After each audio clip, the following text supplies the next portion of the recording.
போட்டதுல எல்லாம் வித்து போச்சு. உங்க கைராசி தான். உங்க வாய் முகூர்த்தம் என் கணவருக்கு கை குணமாயிடுச்சுன்னா அதுவே போதும்.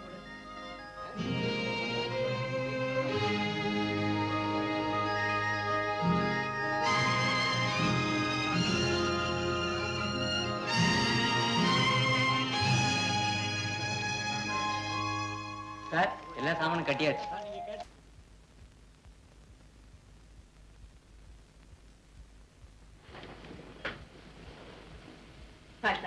வேண்டாம். ஏன்? நீ சோப்பு வித்து சம்பாதிச்சதுல வந்தது தானே இது. அப்போ நான் வாங்குற அரிசி பருப்பெல்லாம் நீங்க வாத்தியார் வேலை பார்த்து கொண்டு வர பணத்துல தானே. நானும் சாப்பாடு விட்டுட்டுமா? பொண்டாட்டி சம்பாதிச்சு குழப்பம் நடத்துறதுன்னா நான் உன் கழுத்துல தாலி கட்டிக்க வேண்டாமே. நீ இல்ல என் கழுத்துல தாலி கட்டிக்க. இது என்ன பேச்சு? பொண்டாட்டி என்ன சுகவாசியா உட்கார்ந்து சாப்பிடுறதுக்கு? புருஷனோட சுகதுக்கத்துல அவளுக்கு பங்கு இல்ல. இந்த விதண்டவாதம் எல்லாம் வேண்டாம். நீ வேலைக்கு போறது எனக்கு பிடிக்கல, அவ்வளவுதான். ஏன் கோவிச்சுக்கிறீங்க? எதையோ மனசுல வச்சுக்கிட்டு என்ன வேலைக்கு போக வேண்டாம்னு சொன்னா எப்படி? தெளிவா சொன்னா தானே புரியும். ஓஹோ, தெளிவா சொன்னதான் புரியுமா? நான் வேலை தேடி போனப்ப அந்த மாதிரி இப்ப என்ன சொன்னா தெரியுமா? உன் அழகான பொண்டாட்டியை தெரு தெருவா ஆட விட்டு அருமையா சம்பாதிக்கலாம்னு கேட்டான். இது எனக்கு புரியல. நீ சோப்பு வைக்க போறேன்னு கண்டானா, இல்ல நான் சோத்துக்கு இல்லாம ஒன்ன தெரியாது. அவன் நினைக்கிறாங்கிற ஒரே காரணத்துக்காக நான் உங்களை பட்டினி போட முடியுமா? அந்த மாரிங்கிறவன் தான் இந்த உலகமே. வா, அந்தஸ்தோட வாழ்ந்த உங்களை இந்த உலகம் அவ்வளவு கேவலமா நினைக்காது. நீங்க என்னென்னமோ பேசுங்க. பேச வேண்டிய அவசியம் இருக்கு லட்சுமி. நான் கெடுத்த பெண்கள்ல பல பேர் என்ன மன்னிச்சுட்டாங்க. ஆனா ஒருத்தி மட்டும் என்ன மன்னிக்கவே மாட்டா. அவளால மன்னிக்கவும் முடியாது. ஒருவேளை அவளுக்கு நான் செஞ்ச தவறு உன்னையும் பாதிச்சுட்டா, பாவத்தை சொல்லிடுவேன். ஆனா அதோட சாபமும் சேர்ந்திருக்கு. அதை என்னால எப்படி சொல்ல முடியும்? என்ன சாபம்? யாருக்கு என்ன பாவம் பண்ணீங்க? பெண்ணை கெடுக்கிறதே தவறு. அதுலயும் கண்ணில்லாத பெண்ணை கெடுத்திருக்கனே. கைவிட்டு போகாதீங்க போகாதீங்கன்னு கதர்னாலே அந்த கண்ணம்மா, அவ கொடுத்த சாபம் தான் என் கைவிட்டு போச்சு. கண்ணம்மா கெடுத்த நீங்களா? அவ சாவுக்கு காரணம் நீங்களா? அவளா உங்களுக்கு சாபம் கொடுத்தா? கண்ணம்மா! லட்சுமி, என்ன சொல்ற? கண்ணம்மாவை கெடுத்தது உன் புருஷனா? ஆமா சாமி. மானத்தை பறி கொடுத்தவன் என்ன சாபத்தை கொடுத்தாலும் கல்யாணமான அன்னைக்கே அவருக்கு கை விளங்காம போயிடுச்சு. என் மக தெய்வங்கிறத நிரூபிச்சுட்டா. ஆனா என் வாழ்க்கையை பறிச்சுட்டாளே சாமி. அவ கற்ப கெடுத்தது துரோகம் இல்லையா? நான் அவ சிநேகிதி தானே. என் வாழ்க்கை அழிச்சு பாவம் இல்லையா? சொல்லுங்க சாமி. நான் அடி எடுத்து வச்ச நேரம் தான் அவங்க குடியே கெட்டு போச்சு, குடும்பமே நடுத்தருக்கு வந்துடுச்சுன்னு என்ன ஆகாதவள அபசகுனமா பேசுறாங்களே. இதெல்லாம் அவ கொடுத்த சாபத்தினால் தானே. நான் என்ன அவளுக்கு சிநேகிதியா விரோதியா? என்ன ஆட்டி படிச்சுட்டா அவ ஆத்மா சாந்தி அடைஞ்சிடுமா? இவ என் புருஷனால கெட்டு போய் செத்தா தாலி கெட்டு எந்த சுகமும் இல்லாம நான் நொந்து போய் சாகணுமா? அவரை பழி வாங்குறாளா இல்ல என்ன குழியில சொல்றாளா? சொல்லுங்க சாமி. லட்சுமி, உன்னோட வேதனை எனக்கு புரியுறது. இவ தெய்வம் ஆகணுங்கிறதுக்காக என் புருஷனை சபிச்சு என்ன நடுத்தெருவில் நிக்க வைக்கிறாளே. அன்பு காட்டின என்ன அழிக்கிறாளே. நிச்சயமா இவ தெய்வமா இருக்க முடியாது. இவ ஆத்மா. என் குழந்தைய நீ சபிச்சுடாளே. பாருமா, தாலி கைத்த கட்டிக்கும் போதே புருஷனுடைய கர்மத்தையும் சேர்த்து கட்டிவிட்டேன்னு தான் அர்த்தம். கை போனதுக்கு அவதான் வழிகாட்டணும். ஆனா அவஸ்தப்படுற உன் குடும்பத்துக்கு அதிர்ஷ்டம் கிடைக்கிறதுக்கு நான் ஒரு வழி சொல்றேன். ஆமா, நாகப்பன் புத்துக்கு நீ பால் விடுறேன்னு அதுக்கு பலன் உண்டு. நாகப்பன் உன்னை கைவிட மாட்டாமா? யாரு?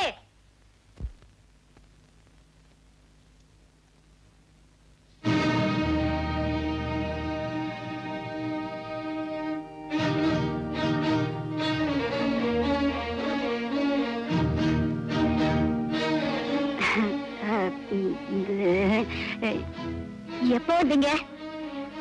இப்பதான் வந்தீங்களா? உங்களுக்காதான் ரொம்ப நேரம் காத்துட்டு இருந்தேன்.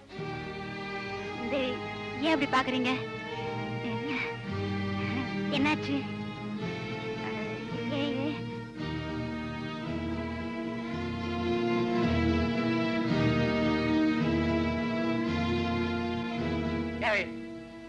இப்படி அலங்கோலமா நிக்கிறியே, எனக்கு துரோகம் பண்றதுக்கு உனக்கு எப்படி மனசு வந்தது? உன் மாமா சொன்னால இன்னும் கொஞ்ச நாள்ல ஊரறிய உனக்கு கல்யாணம் பண்ணி வைக்கிறேன்னு இவ்வளவு நாள் பொறுத்துக்கிட்ட. ஆனா இன்னும் கொஞ்ச நாள் உன்னால பொறுத்துக்க முடியல இல்ல? ஏயா என்னையா நடந்து போச்சு? என்ன நடந்து போச்சா? இதுக்கு மேல என்னடி நடக்கணும்? உன்ன நீயா என்னடா அவளை கைய வாங்குற? ஒன்னதாண்டா மாப்பிள. நானாடா மாப்பிள? நீ தாண்டா மாப்பிள. ஏண்டா ராத்திரி நேரத்துல என் பெட்ல லுங்கி பனியோட படுத்துக்கிட்டு இருக்கியே? பத்தாக்குறைக்கு இனிப்பு பாலு அட பாவி. ஏண்டா இன்னுமா உனக்கு புரியல? முண்டம் முண்டம் வரட்டா? வீடு என்னது குடித்தனம் பண்றது நீங்களா? இது என்னடா நியாயம்? நீ பண்றது நியாயம்னா நான் பண்றது நியாயம்தான். ஏய் நீ பேசுற பேச்சா இது? பின்ன யாரா பேசுவா? நீ செய்யறது ஒரு தொழிலா? நாலனா சம்பாதிச்சாலும் நல்ல தொழிலா செய்து கூழோ கஞ்சியோ குடிச்சு பொழைக்கிறதுதான் கௌரவமான வாழ்க்கை. ஏய் கசாப்பு கடை, உன் தொழிலை விட அவர் தொழில் ஒண்ணும் மட்டும் அல்ல, அவர் மானசத்தை தான் விக்கிறாரு. ஆனா நீ மனுஷனையே விக்கிறியா? நானும் ஒரு பொம்பளை, நாளைக்கே உன் கையில காசு இல்லைன்னா என்னையும் நீ வித்துருவியா? நில்லடி. அதுக்காகத்தான் உன்னை நீ இவங்கிட்டே வித்துட்டியா? ஆமா, அதுல என்ன தப்பு? தெருவுக்கு வரதை விட தெரிஞ்ச அத்தானியே கட்டிக்கிறது நல்லதுன்னு முடிவு பண்ணிட்டேன். இவங்கிட்ட போய் என்னடி விளக்கம்? மாறி கட்டிக்க போற பொண்ணு கருப்பம் கூட ஊர் மேல போயிட்டான்னு 4 பேருக்கு தெரியட்டுமே. நீ வாடி போலாம். கருப்பா இந்தம்மா மாறி, உனக்கு வேணும்டா, உனக்கு வேணும். எந்தெந்த பொண்ணையோ யார் யார்கிட்டயோ கொண்டு போய் விட்டியே, அதனாலதான் இன்னைக்கு நீ கட்டிக்க போற பொண்ணு வேறவனோ கூட்டிட்டு போறான்டா. செஞ்ச பாவம் 1-2 பரவாயில்ல, ஆண்டவன் உடம்புலதான் அடிப்பான், பொறுத்துக்கலாம். ஆனா பொண்ணையே வித்திருக்கனே, மனசுலதான் அடிப்பான். பட்டுக்கடா பட்டுக்கடா, ஆயுசு கூட பட்டுக்கடா. மாப்பிள்ள மனுஷன் மானம் மரியாதை எல்லாம் தெரிஞ்சவன், அடுத்தவன் பொண்டாட்டின்னா தங்கச்சின்னு புரிஞ்சவன். உனக்கு புத்தி வரட்டுமேன்னுதான் நாங்க 2 பேரும் இப்படி நடிச்சோம். அப்படியா கருப்பையா? அவர் மனசு வெளுப்பையா. எங்க இனிமேலாவது ஒரு நல்ல வேலையை பார்த்துக்கிட்டு ஒழுங்கா நடப்பீங்கல்ல? நிச்சயமா. பச்சே மாப்பிள்ள இப்ப நான் போயிடுறேன், அப்புறமா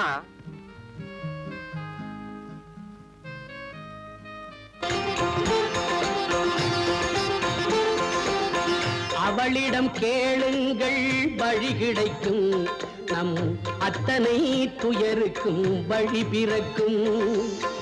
அவளிடம் கேளுங்கள் வழி கிடைக்கும், நம் அத்தனை துயருக்கும் வழி பிறக்கும். தட்டாமல் அவள் சன்னிதானம் திறக்கும், 8 பேர் கொண்டாளின் துணை இருக்கும். தட்டாமல் அவள் சன்னிதானம் திறக்கும், 8 பேர் கொண்டாளின் துணை இருக்கும். திரிசூலி என்றாலும் அவள் நாமம் தான், திருமாலின் ஸ்ரீதேவி அவதாரம்தான். அவளிடம் கேளுங்கள் வழி கிடைக்கும், நம் அத்தனை துயருக்கும் வழி பிறக்கும்.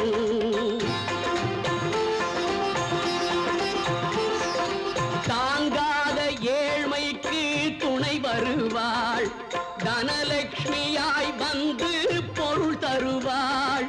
தாங்காத ஏழ்மைக்கு துணை வருவாள், தனலட்சுமியாய் வந்து பொருள் தருவாள். நீதிக்கு நாயகியாய் தான் இருப்பாள், ஆதிலட்சுமியாய் வந்து தீர்ப்பளிப்பாள். திரிசூலி என்றாலும் அவள் நாமம் தான், திருமாலின் ஸ்ரீதேவி அவதாரம்தான். அவளிடம் கேளுங்கள் வழி கிடைக்கும், நம் அத்தனை துயருக்கும் வழி பிறக்கும்.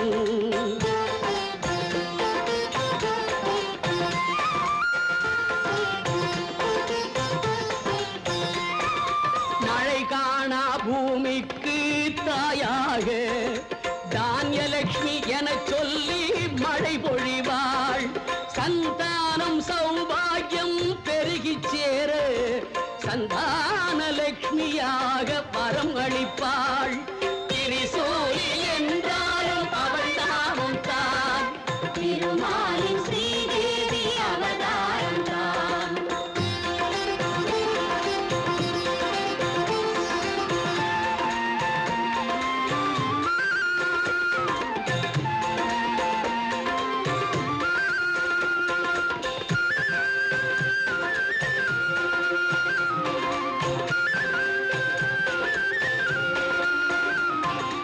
போகுமிடம் எல்லாமே வெற்றி சேர விஜயலட்சுமி அன்னைதான் திலகமிடுவாள்.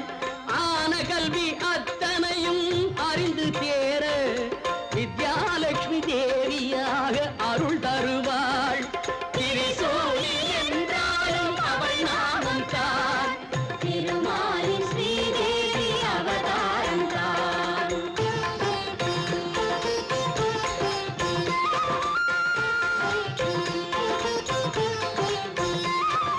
கோடைக்கு வழிகாட்டும் வீரமாக தைரியலட்சுமியாக வந்து ஆண்மை அளிப்பாள்.